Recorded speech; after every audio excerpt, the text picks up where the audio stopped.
Kara bəxtim qara zindanda qaranlıqda qalıb. Qara bəxtim qara zindanda qaranlıqda qalıb. Odur ki cismi də ruhum ne karanlıqda qalıb. Odur ki cismi də ruhum ne karanlıqda qalıb.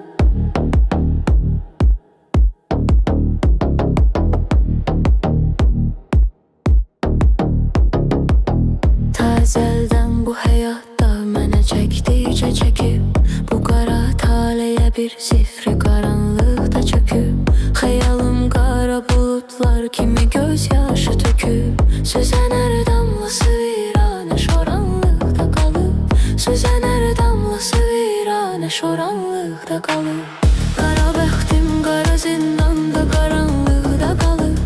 Odur ki cismi də ruhum ne qaranlıqda qalıb.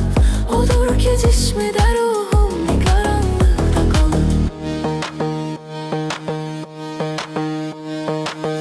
Qara köynək, qara şalvar, elə pencəy də qara. Çəkirəm günləri bir-bir saya təsbih də qara. Çörəyim qara, günüm qaradır, taley də qara. Ürəyim dərdin əlindən əlamanlıqda qalıb. Ürəyim dərdin əlindən əlamanlıqda qalıb. Qara bəxtim qara zindanda qaranlığa dalıb. Odur ki cismi də ruhum ne qaranlıqda qalıb. Odur ki cismi də ruhum ne qaranlıqda qalıb. Qaranlıqda qalıb. Sən özün neylə kömək, Allah amandır bu fəqir. Çıxa azadlığa qoy dəymə, cavandır bu fəqir. Kimsə açmaz qapısın, gör nə zamandır bu fəqir. Qara şalvar, qara köynək, qara canlıqda qalıb. Kimsə açmaz qapısın, gör nə zamandır bu fəqir. Qara şalvar, qara köynək, qara canlıqda qalıb. Qara bəxtim qara zindanda qaranlıqda qalıb.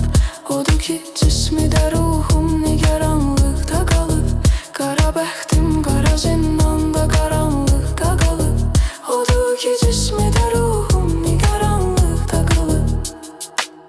Demə şair dəyişib fikrini əvvəlki kimi.